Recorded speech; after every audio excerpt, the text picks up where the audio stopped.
I'm your host, Dr. Alibert Lozano, lead of Alumni Services here at AVID Center. In today's episode, we're diving into a topic that affects us all, eating, especially for those who are just starting out as in your professional careers, and all of us still in our career, healthy eating at work. Whether you're navigating office life, working remotely, or have a hybrid schedule, maintaining good nutrition can feel like a challenge. We'll explore practical tips for snacking smart, balancing the cost of meal prep versus eating out, and making choices that support your health and well being.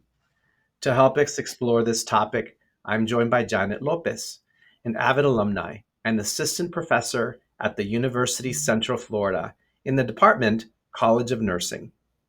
Let's begin this episode of Avidly Adulting, fueling success, eating healthy while at work. So, Janet, just tell us a little bit about your AVID journey.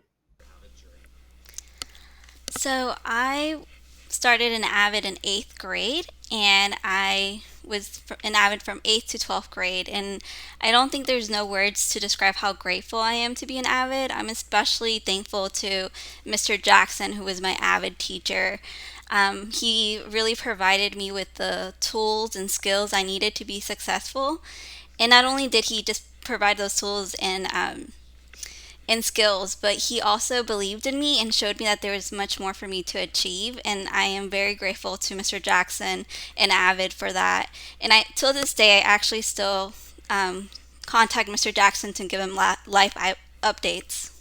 That's really great that you remain connected. Now, I remember you telling me an AVID story about choosing your college and the opportunities you have. You wanted to share that story about applying for scholarships and the journey that you took for that? Yes. So part of the requirement Avid is to apply to college and scholarships, and I had given up on scholarships because I kept getting denied, and it was very frustrating for me. And Mr. Jackson, he was always there. Like I said, he believed in me, and he saw things that I didn't know I could do and achieve. And I applied to Dell Scholar, and I didn't want to apply, but Mr. Jackson actually reached out to my parents, and together they encouraged me to apply to Avid. And I was just like, there's no point of applying to this scholarship. I've been denied so many times. And, I remember my parents are like, you're going to sit down and you're going to apply to this scholarship. And Mr. Jackson, he reviewed my essays, my application, and we submitted it together. And I ended up being a semifinalist. And then I actually got the Dell Scholarship. So that really helped cover a lot of my costs at the university. And I am just grateful that Mr. Jackson didn't let me give up, and he was just there to encourage me and push me to apply even when I was already kind of giving up already and I was done applying to scholarships. Yeah, and it's that grit and determination, and sometimes believing in yourself is hard when you're having such a struggle and you get so many no's.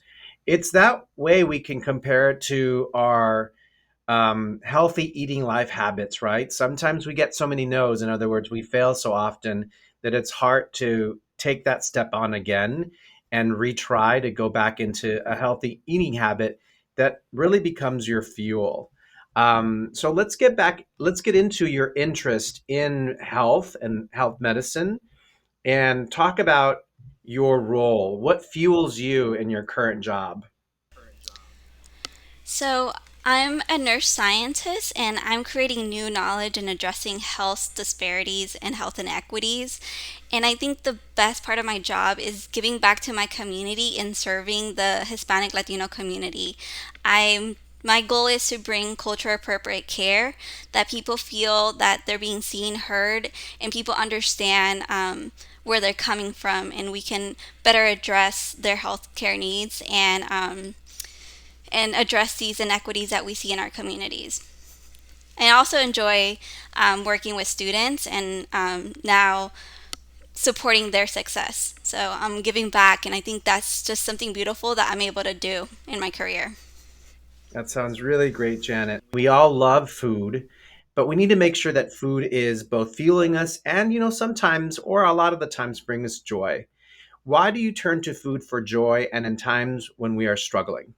So we often turn to food for joy when we are struggling because we want to find that comfort when we're struggling. It's that quick, tangible source of pleasure and stress relieving feeling that we get when we get to eat something that we enjoy. Certain foods can trigger the release of good hormones where we feel that temporary emotional relief or boost of that stress that we're feeling. Got it. And I can really comprehend because when I'm really happy and it's we've done this as part of culture. When we celebrate, there's cake. There's all of these good, likely unhealthy things that if you don't do in moderation, are not good for you. And also in the other way around, when when someone has passed and we are mourning, we also turn to food for comfort. So it's that right balance of how do we use food in moderation, but also how do we use food daily to fuel ourselves and provide the right nutrients? Because as you well know in your study, what we eat is also not only affecting our health, but our mental health, our attitude as we go through the day. So, why is healthy eating particularly important for professionals, especially in your first years of your job? So I think this is very important because not only will it support our physical health, but like you said, it's part of our emotional well-being, and also it helps us sharpen our focus. And we built that long-term habit that can enhance our like performance and well-being while we're at work. And I think just building that habit and will be help us have the success when we're moving on in our career because it's part of our daily lives. And how does nutrition impact energy levels and productivity during the workday? So, nutrition significantly affects our energy levels and productivity. Balanced meals help us stabilizes our blood sugars. So, if we have a balanced meal, we're going to prevent energy crashes, like that food coma that we get when we have a really good meal. And also, there's like brain food, like certain nutrition rich foods enhance our cognitive ability to function and overall performance. So, what we eat really impacts our productivity and our energy levels. Great. Brain food and productivity. What employer doesn't want someone smarts in the room, and what employee doesn't want somebody who's being effective and efficient? And if our fueling, our food helps us do that, then that's what we want to really target.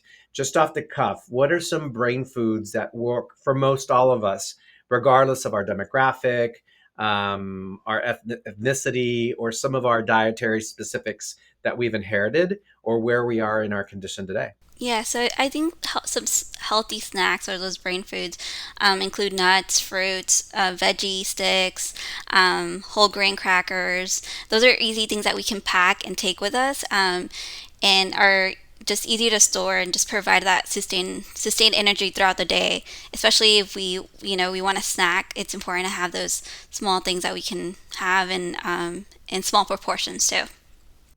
Good. And I like that you talk about healthy snack and nuts because I took that to when I was reading about what I can do with work, and I'm in a hybrid environment where I can get to work from home or the office. But when I was working full time in the office, I bought the giant container of unsalted mixed nuts from one of those large stores that you can buy in bulk. And by the time I knew it, by the end of the day, that thing was down a quarter level. So everything has to happen in moderation. So goes to my next question. How can someone avoid overeating or mindless snacking while at work? I think again, proportions are very important. Staying hydrated and taking those mindful breaks away from our desks to eat. And also mindful eating. That's something that I learned while I was in college. And that is like really using our senses to eat and actually like smelling our food, tasting our food, seeing our food, and being aware of what we're eating and then we'll realize, oh, I'm actually full and I don't need to eat more. But mindful eating is something that I practice, and it has really helped and been a game changer for me. There's some tips of mindful eating because mindful eating is a new term for me. And you just reviewed about, make sure you're measuring your food, you're seeing your food, you're smelling your food, and taking into place what's going into those foods that become mindful eating while at work. So I talked about earlier even some snacks that I would bring in home or lunch that I would pack. So what are the cost benefits of preparing meals at home compared to buying food daily? Because I'm in my first or second year or my 10th year. How does healthy eating also have a healthy budget? Yes, so definitely preparing meals at home is more cost effective than buying daily food. It reduces like spending on takeouts and just buying purchasing bulk ingredients will like reduce the cost of the meals that you're preparing. And I think it's important to set a day to meal prep, or if you're not, if setting a day is kind of hard for you, plan out your meals throughout your week. And you could use a calendar. I think there's apps now. But I think it's important that, we're being intentional with our meals throughout the week. And so you will save money by just planning and preparing your meals at home. Yeah, and planning is hard and meal prep is hard. I'll tell you today is an office day for me. And I forgot to bring, and I came in early. I forgot when I was in my car to make sure I had packed you'll be happy to hear this, Jen. So I was packing a little bit of oatmeal with some non-fat milk. And because I like some flavor, I put a half of a sweetener, artificial sweetener, and some cinnamon. And so I said, well, I'll just go and pick up something at the store, which generally for me would have been oatmeal cookies or something similar to that. So meal prep is hard. And I ended up going back upstairs and getting my oatmeal so that I can bring here today as a healthy snack and making sure I'm being fit and able to work and eat here at work. So yeah, meal prep is hard. And what happens again when you're not preparing is challenging. As you said, that it's something that we have to constantly think about, especially not only when we're on a budget, but we want to eat healthy. Yeah, I think you mentioned the word consistent. And I think it's important to remember that sometimes we're like consistent has to be perfect, but I think the word consistency is more about perseverance. Consistency is that we are on track, but sometimes we fall out of track, and that's okay. I think we're humans, and we're not perfect, but the most important thing is that we will get back on track immediately. Sometimes it's intentional or unintentional that we fall off track, but we will get back on track, and it's just being persistent and consistent. Hmm. I think that's important because I mean, I will stop on the way to work at the store. So not only being persistent in commitment, but knowing what it is and going back to bringing food in, whether you prepare it and buy it in bulk and bring it in from your house, you know exactly what's going in. But if I stop at the store and buy a soft drink, might be a diet soft drink, and a bag of chips, today a small personal bag of chips is over $2. And so that's breaking the bank. I remember I'm showing now my age here when there are 50 cents.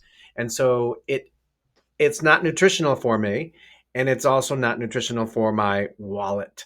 So being consistent and like you said, sometimes you can have a cheat meal. So sometimes I'll have that bag of chip, but not make it consistent because we know that it's not really with the salt and all the other ingredients in there. It's not really healthy for me, especially being a Latino and some of the things that come in with my demographics. Which leads to my next question: are there specific nutritional needs or risks to consider for young professionals from different demographics, whether they'll be cultural, inherited? What do you think about that?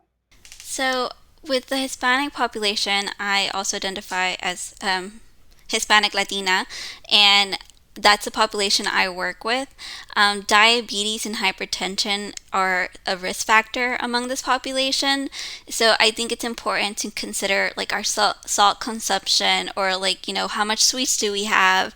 So those are things that we should consider as young, for the Hispanic, Latino young professionals. And, I'm sure there's different things for other populations, but for this population, diabetes and hypertension is something very common. I think also common, regardless of your background, demographic background, when we're going to college, the freshman 15, when you're also going to work, it changes your work schedule.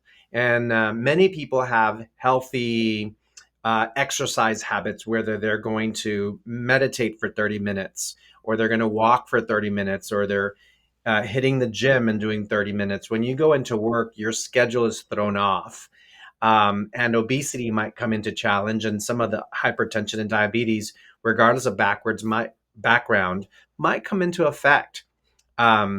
So all of these things that you're mentioning is being mindful again, and making sure that you're having those smart foods and eating vegetables and bringing in prep meals that you know what's going in. However, we live under stressful situation. How does stress or demanding work schedule influence eating habits, and what are some ways to stay healthy in those situations?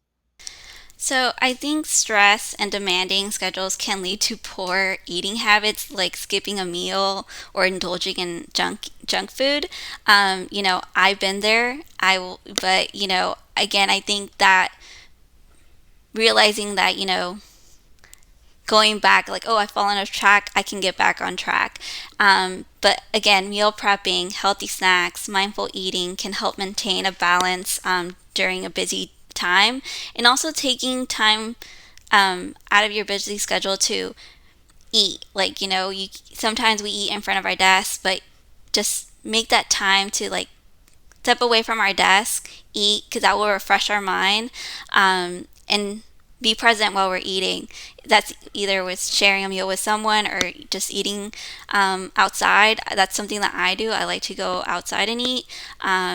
And just get some fresh air and then go back into my office, or if I work from home too, I try to go outside and come back in, and but taking those breaks. Got it. Because combining a state change, moving from one location where you are from your office and outside, and even combining having a collegial conversation with someone is also healthy in addition to what you're eating. So now you're combining strategies in what can lead to having healthy eating habits while at work and even while at home.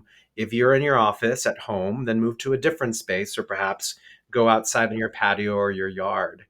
And this is another question that you have. You have healthy boundaries for yourself, right? Leave your workspace to eat, even if it is for those 5 minutes or 20 minutes or 30 minutes. Talk to someone while you eat.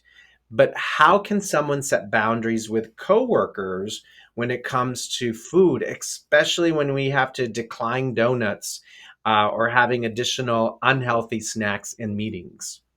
So, you know, I think it's important to know that no is, you can still say, be kind when you say no to someone. If you decline someone, like a donut, say no, thank you, not this moment. And setting those boundaries can be hard for people, but the word, we have to learn how to say no and we can be kind, because sometimes we're like, oh, like, they might think that they might feel a certain way if I say no. But I think many times our coworkers understand, and we can politely decline a snack, or offer to bring healthier alternatives for a meeting. I think sometimes it's important to communicate, and plan, like, with your coworkers about healthy eating habits. I know I just started at the University of Central Florida, so I'm fairly new here, but I know during our department meetings, wellness and health comes up, and that's a moment that we can people are allowed to express something that they want to bring to the department and or improve upon. And those are moments that we can talk about healthy eating or talk about the alternatives. And I think most of the people are very supportive, and they're willing to listen. So I agree. I mean, when we were working at our offices full time, as a manager in the organization, sometimes I would bring a treat to the staff and bring, a box or two of donuts. And saying no and having willpower for the individual is a start. But also, when someone came to me and said, we appreciate everything you're doing, and of course, is your choice. But will you choose next time to bring, some apples or some tangerines?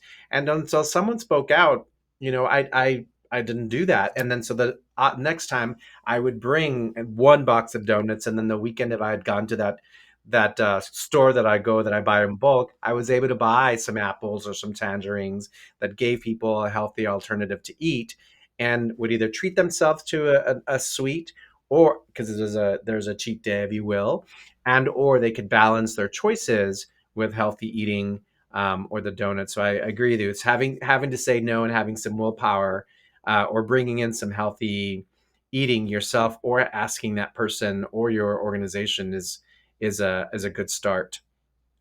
Um, if you had to recommend one simple change for healthier eating at work, what would that be? I would say um, planning is very important, but also setting small goals. I think that's very important.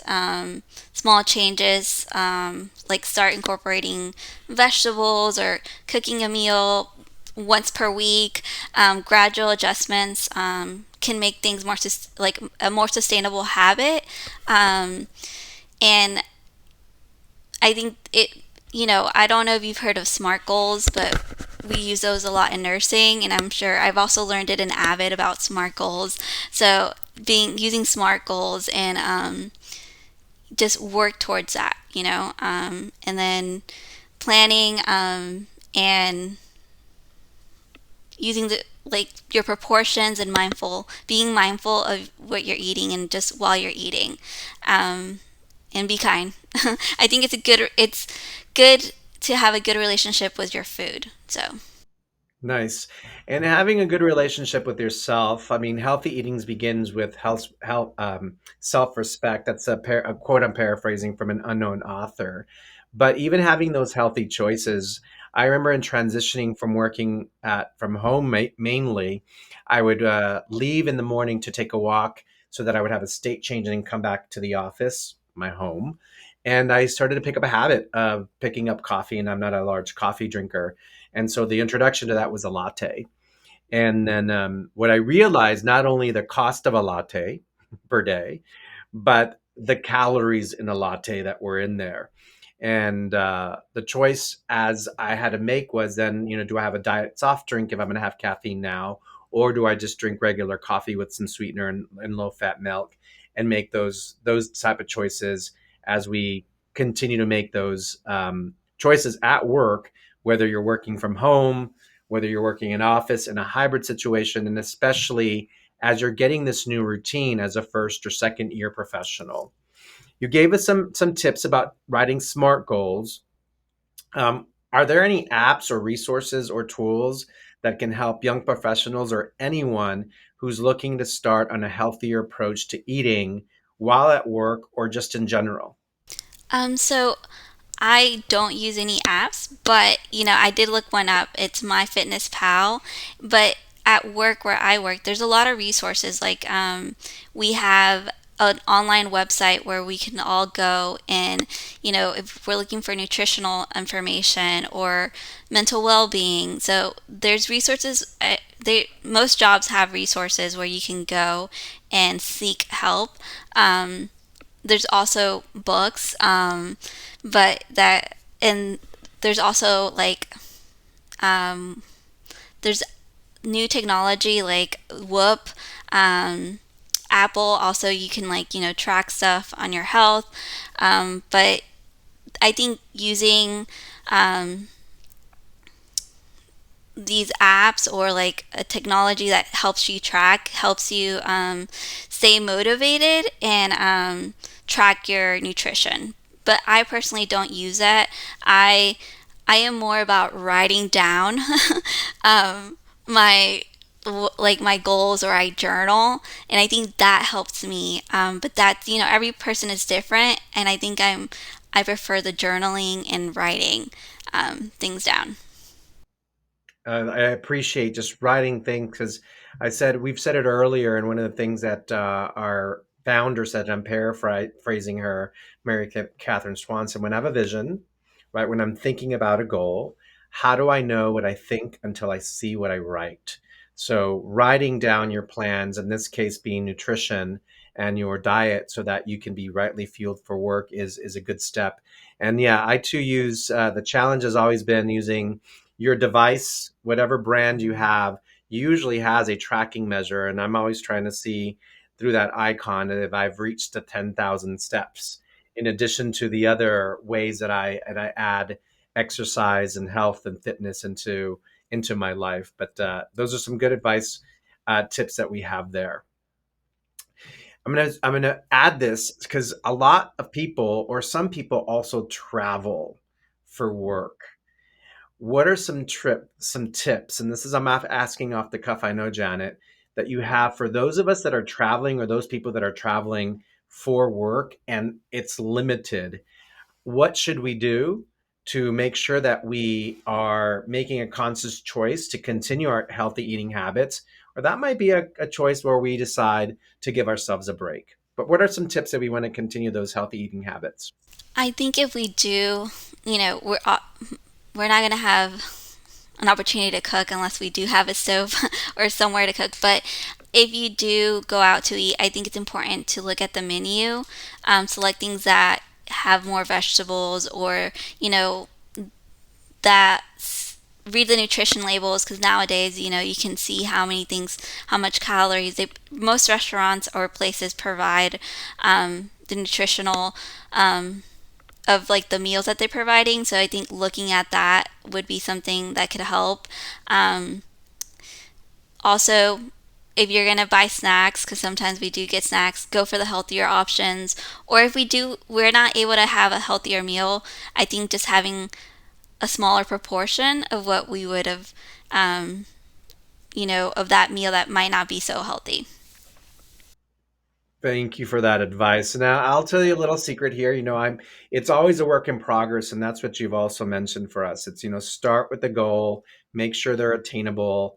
I will say, when I'm at an airport and I don't travel as often anymore, that's when I actually go to the fast food option, because I don't get it every day and very often yet. I know the amount of calories and, of course, the amount of salt that is in that stuff that makes it so good.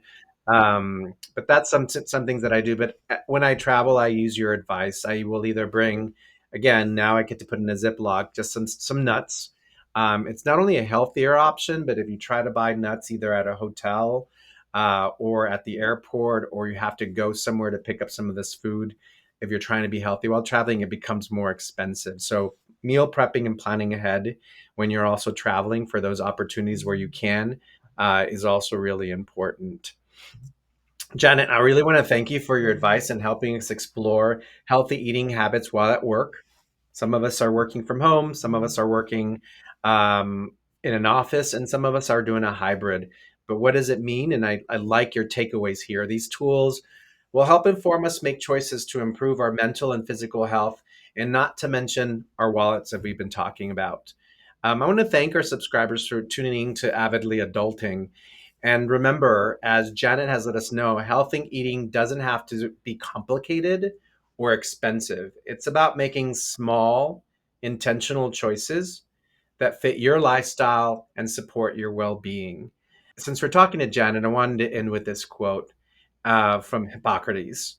And most of you will be familiar because most health professionals have to take a Hippocratical oath. The quote is, let food be thy medicine, and medicine be thy food. Taking that away is what we put into our bodies is going to reflect in our daily lives. It'll really reflect on our attitudes. You've heard when you haven't eaten or skipped a meal, as Janet said, you're hangry and people don't want to be around you. And especially in a professional setting, we need to watch our professional behaviors. If you go into a food coma, then it might affect your attention span. So, food is medicine, and let that medicine be thy food when you're making these healthy choices and healthy eating while at work. If you found today's episode helpful, share it with a coworker and a friend, and don't forget to subscribe for more tips to thrive in your first or second year of your career. Until next time, be good today. That's enough.